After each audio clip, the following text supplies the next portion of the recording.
Students, आज हम शुरू करने जा रहे हैं सेल ऑर्गेनेलीज के बारे में। और सेल ऑर्गेनेलीज जो है ये साइटोप्लाज्म की मेटाबॉलिक एक्टिव और लिविंग स्ट्रक्चर्स होती हैं। एंडोमेम्ब्रेन सिस्टम तो मेम्ब्रेनस ऑर्गेनेलीज फंक्शन और स्ट्रक्चर के आधार पर एक दूसरे से काफ़ी डिफरेंट होते हैं, किंतु इनमें से बहुत से ऐसे होते हैं जिनके कार्य एक दूसरे से जुड़े हुए होते हैं, जिनको एंडोमेम्ब्रेन सिस्टम के अंतर्गत रखा जाता है। इस तंत्र के अंतर्गत endoplasmic reticulum, Golgi body, lysosome और वैक्यूल्स आते हैं। माइटोकॉन्ड्रिया, क्लोरोप्लास्ट, परऑक्सीसोम्स के फंक्शंस जो है उपरोक्त कोशिका अंगकों से संबंधित नहीं होते हैं, इसलिए इनको एंडोमेम्ब्रेन सिस्टम में नहीं रखते हैं।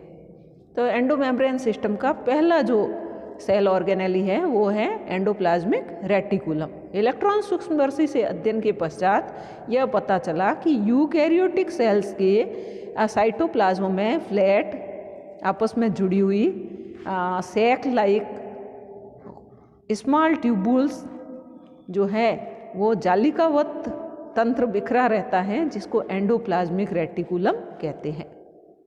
क्योंकि यह रेटिकुलेट शेप में होता है इसलिए इसको एंडोप्लाज्मिक रेटिकुलम कहते हैं। एंडोप्लाज्मिक रेटिकुलम 3 फॉर्म्स के अंदर उपस्थित होती है कोशिका में: सिस्टर्नी, वेसिकल्स एंड ट्यूबुल्स के रूप में। सिस्टर्नी जो होती है वो लॉन्ग होती है, फ्लैट होती है, अनब्रांच्ड होती है और गड्डियों के रूप में रहती है, यानी कि स्टैक्स के रूप में पाई जाती है। सेकंड है वेसिकल्स, या इनको आशय कहते हैं, ये अंडाकार होते हैं और मेम्ब्रेनस स्ट्रक्चर्स है। थर्ड है ट्यूबुल्स, ये इरेगुलर होते हैं और अधिकांशतः ब्रांच्ड होते हैं और मेम्ब्रेनस स्ट्रक्चर्स है। और ट्यूबुल्स जो है वो फ्री भी होते हैं या सिस्टर्नी के साथ में फ्यूज्ड भी हो सकते हैं। एंडोप्लाज्मिक रेटिकुलम की संरचना गोल्जी बॉडी से मिलती है, परंतु एंडोप्लाज्मिक रेटिकुलम में सिस्टर्नी, ट्यूबुल्स और वेसिकल्स जो हैं वो साइटोप्लाज्म में सेपरेटेड रहते हैं या अलग अलग रहते हैं। यह कॉम्प्लेक्स या समूह नहीं बनाते हैं, जबकि गोल्जी बॉडी में सिस्टर्नी, ट्यूबुल्स और वेसिकल्स जो हैं वो ग्रुप बना करके रहते हैं। गोल्जी बॉडी किसी निश्चित स्थान पर स्थित कोशिकांग होता है, जबकि एंडोप्लाज्मिक रेटिकुलम साइटोप्लाज्म में विस्तृत रूप से वितरित रहते हैं। एंडोप्लाज्मिक रेटिकुलम को सामान्यतः सिस्टम ऑफ मेम्ब्रेन्स कहा जाता है। इंट्रासेलुलर स्पेस को एंडोप्लाज्मिक रेटिकुलम 2 भागों में डिवाइड कर देता है: ल्यूमिनल, जो कि एंडोप्लाज्मिक रेटिकुलम के अंदर वाला भाग है, और एक्स्ट्रा ल्यूमिनल, जो कि एंडोप्लाज्मिक रेटिकुलम से बाहर वाला कोशिका द्रव्य का भाग है। एंडोप्लाज्मिक रेटिकुलम कोशिका में 2 रूपों में पाई जाती है। फर्स्ट है रफ एंडोप्लाज्मिक रेटिकुलम, या इसको ग्रैनुलर रेटिकुलम भी कहते हैं। सेकंड है स्मूथ एंडोप्लाज्मिक रेटिकुलम, या इसको ए ग्रैनुलर टाइप भी कहते हैं। रफ एंडोप्लाज्मिक रेटिकुलम की सतह पर 2 glycoproteins ribophorin first and second की सहायता से ATS राइबोसोम्स उनकी बड़ी उप इकाई से बंधित रहते हैं। क्योंकि अभी हमने पढ़ा था कि एंडोप्लाज्मिक रेटिकुलम केवल यूकैरियोटिक सेल्स में ही पाया जाता है, प्रोकैरियोटिक सेल्स में नहीं पाया जाता है, और यूकैरियोटिक सेल्स में राइबोसोम्स ATS प्रकार के पाए जाते हैं। तो यहाँ पर ATS टाइप के जो राइबोसोम्स है उसकी जो लार्ज सब यूनिट है वो एंडोप्लाज्मिक रेटिकुलम की सरफेस पर 2 glycoproteins ribophorin first and second की सहायता से जुड़ी रहती है। ये काफ़ी फैली हुई तथा केंद्रक के बाह्य झिल्ली तक फैली हुई होती है। तो जो रफ एंडोप्लाज्मिक रेटिकुलम है यह केंद्रक की जो आउटर न्यूक्लियर मेम्ब्रेन है वहाँ तक फैली हुई होती है, जबकि जो स्मूथ एंडोप्लाज्मिक रेटिकुलम है उसमें राइबोसोम्स और राइबोफोरिन एब्सेंट होते हैं। रफ एंडोप्लाज्मिक रेटिकुलम में मुख्यतः सिस्टर्नी जो होती हैं पाई जाती है, जबकि स्मूथ एंडोप्लाज्मिक रेटिकुलम में ट्यूबुल्स से बनी हुई होती है। रफ एंडोप्लाज्मिक रेटिकुलम उन कोशिकाओं में अधिक मात्रा में पाई जाती हैं जिनमें प्रोटीन सिंथेसिस और सिक्रीशन अधिक होता है, जबकि स्मूथ एंडोप्लाज्मिक रेटिकुलम उन कोशिकाओं में अधिक मात्रा में पाई जाती हैं जिनमें ग्लाइकोजन और लिपिड मेटाबॉलिज्म अधिक होता है। रफ एंडोप्लाज्मिक रेटिकुलम का उदाहरण जैसे है तो ये यकृत में यानी लीवर में, पेनक्रियाज में और गोबलेट सेल्स में अधिक संख्या में पाई जाती है, जबकि स्मूथ एंडोप्लाज्मिक रेटिकुलम जो है स्टीरॉयड हार्मोन के मुख्य स्थल होते हैं, जैसे एडिपोज टिश्यूज है, मसल्स है, adrenal cortex, interstitial cells, glycogen storing liver cells, इनमें यह जहाँ पर ग्लाइकोजन इकट्ठा स्टीरॉयड हार्मोन जो है बनता है वहाँ पर यह पाई जाती है। यहाँ पर इसका एंडोप्लाज्मिक रेटिकुलम का डायग्राम दिया गया है। तो इसमें स्मूथ एंडोप्लाज्मिक रेटिकुलम और रफ एंडोप्लाज्मिक रेटिकुलम दोनों के बारे में दिखाया गया है। तो रफ एंडोप्लाज्मिक रेटिकुलम आप देखिए यहाँ पर सिस्टर्नी के फॉर्म में है, जबकि स्मूथ एंडोप्लाज्मिक रेटिकुलम जो है वो ट्यूबुल्स के रूप में, नलिकाओं के रूप में उपस्थित है। तो ये न्यूक्लियर मेम्ब्रेन से किस प्रकार से जुड़ी हुई है यह इस डायग्राम में दिखाया गया है। रफ एंडोप्लाज्मिक रेटिकुलम के बाहर की तरफ राइबोसोम्स उपस्थित है। मॉडिफिकेशन ऑफ एंडोप्लाज्मिक रेटिकुलम, तो एंडोप्लाज्मिक रेटिकुलम के रूपांतरण। सार्कोप्लाज्मिक रेटिकुलम, यह स्मूथ एंडोप्लाज्मिक रेटिकुलम कंकाल और हृदय की मांसपेशियों में होती हैं। तो ये स्केलेटन में होती है और हार्ट मसल्स में पाई जाती है, और सार्कोप्लाज्मिक रेटिकुलम इसको वहाँ पर कहते हैं। और इसमें कैल्शियम आयन और एनर्जी युक्त इसमें कंपाउंड्स का स्टोरेज करती है, जो कि मसल्स को कॉन्ट्रैक्शन के लिए आवश्यक है। माइक्रोसोम्स, यह एंडोप्लाज्मिक रेटिकुलम के टुकड़े होते हैं।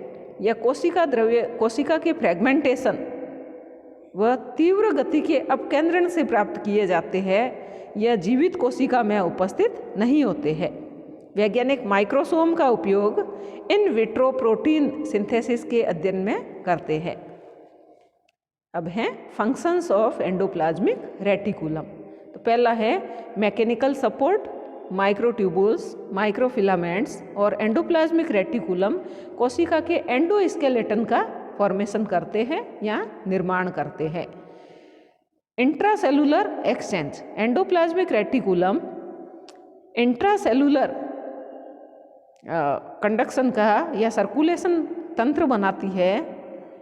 कोशिका द्रव्य में एक स्थान से दूसरे स्थान पर पदार्थों का ट्रांसपोर्टेशन एंडोप्लाज्मिक रेटिकुलम के थ्रू होता है।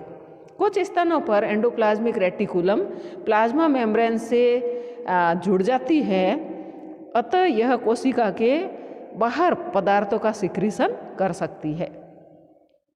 रफ एंडोप्लाज्मिक रेटिकुलम की सरफेस पर राइबोसोम्स होते हैं, अतः यह प्रोटीन सिंथेसिस के लिए साइट प्रोवाइड करती है।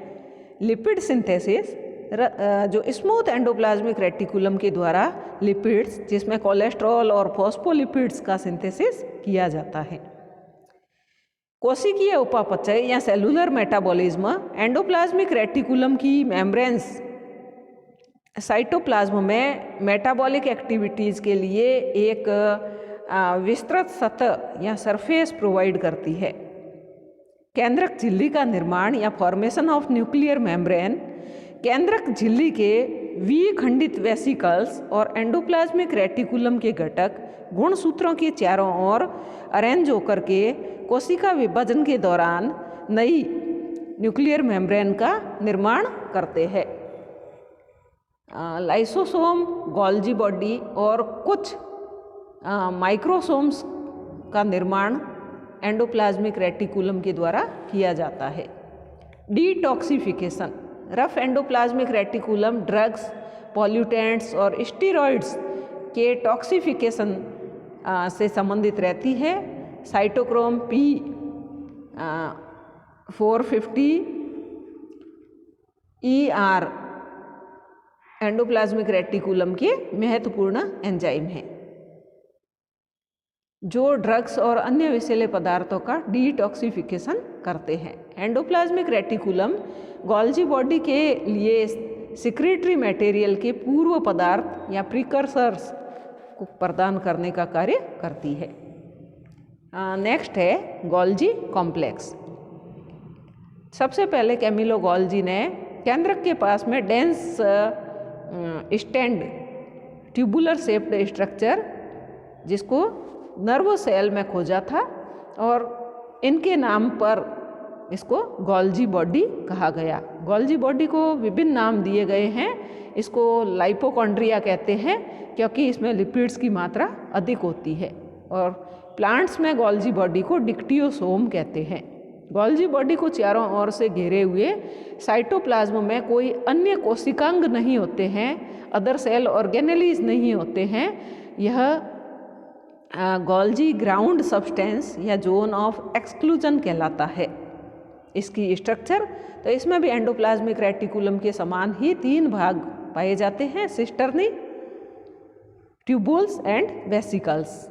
सिस्टर्नी जो होती हैं अनब्रांच्ड होती हैं, सैक लाइक होती हैं और स्मूथ एंडोप्लाज्मिक रेटिकुलम की तरफ बहुत सारी फ्लैट डिस्क शेप्ड और एक दूसरे के पैरेलल ट्यूबुल्स से बनी हुई होती है। अनेक सिस्टर्नी एकत्रित होकर के स्टैक बनाती हैं और जिनका डायामीटर 0.5 माइक्रोन मीटर से 1 माइक्रोन मीटर होता है, और इसके अंदर एक डेंस नॉन ट्रांसपेरेंट पदार्थ भरा होता है जिसको नोड्स कहते हैं। गोल्जी कॉम्प्लेक्स में सिस्टर्नी की संख्या में भिन्नता पाई जाती है और सिस्टर्नी की जो कॉन्वेक्स सरफेस है वो केंद्रक की तरफ होती है जिसको सिस फेस या फॉर्मिंग फेस कहते हैं, और सिस्टर्नी की कॉन्केव सरफेस प्लाज्मा मेम्ब्रेन की तरफ होती है जिसको ट्रांसफेस कहते हैं या मैच्योरिंग फेज कहते हैं। सिस और ट्रांस सरफेस जो है वो पूर्णतया अलग होते हैं लेकिन आपस में जुड़े हुए रहते हैं। नेक्स्ट है ट्यूबुल्स।